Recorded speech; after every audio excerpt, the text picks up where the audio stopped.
Hi, welcome to my YouTube channel, Being Better.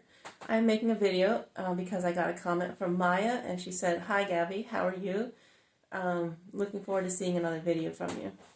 So I'm just going to do a video about my my daily health routines and my supplements that I take to maintain good health and help to reduce the symptoms that I get from my diagnosis of bipolar 1 disorder.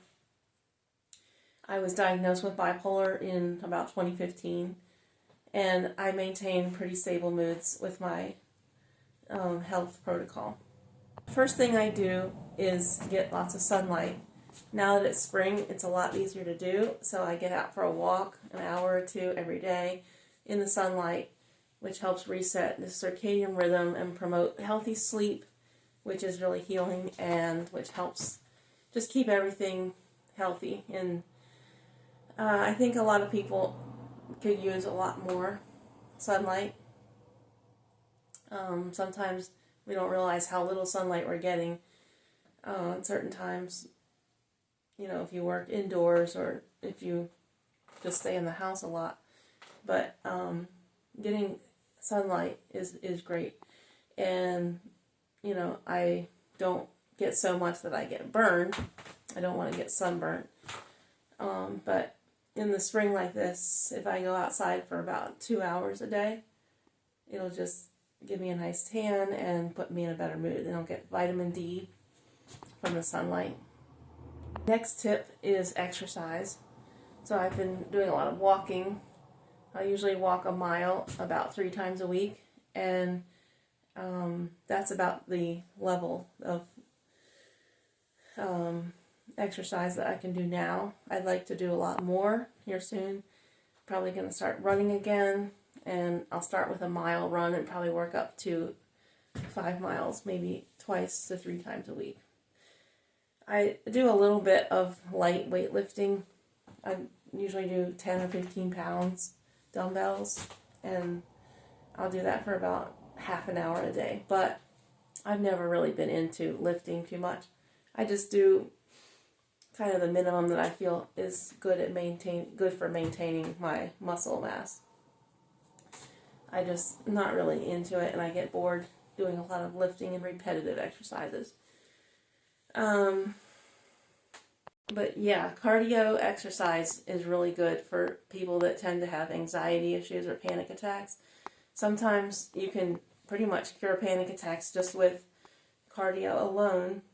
So something like bicycling, something that gets your heart rate up and keeps it up for an extended period of time is really good. Running, bicycling, swimming is good. So that's why, you know, running is pretty much my favorite exercise form of all.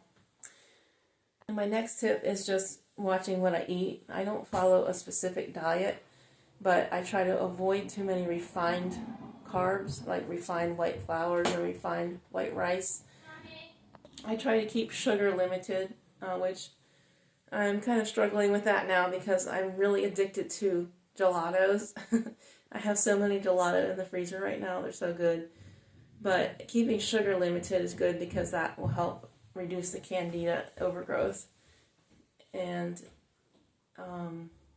it'll just help keep my gut healthy if I am able to reduce sugar. And my taste buds also adapt to eating less sugar. That just anything that's not overly sweet. So like if I eat less sugar,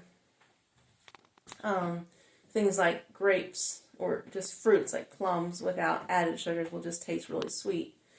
They'll just taste naturally sweet. But if I'm eating a lot of sugar, then they won't seem that sweet.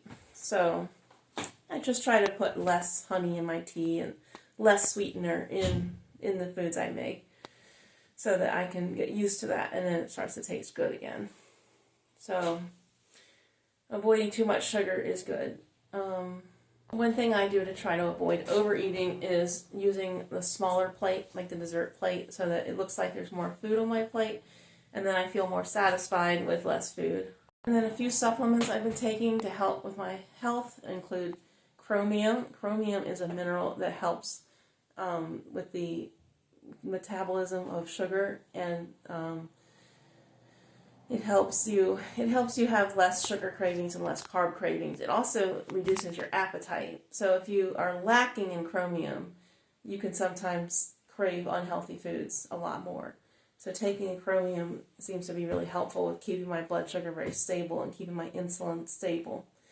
I also take vitamin C just for immune health and to support my adrenal glands. I also take a few more supplements that I don't have time to mention right now. Let me know if you're interested in seeing a full supplement video where I describe all the supplements I use. And I also still take lithium orotate, which is lithium, which is bound to a molecule called orotic acid. And this is different from prescription lithium, which is called lithium carbonate. And the lithium orotate gives benefits such as improving memory, strengthening teeth and bones, and it also helps to stabilize my mood and reduce my anxiety. Hope some of these tips were helpful for you guys. See you later.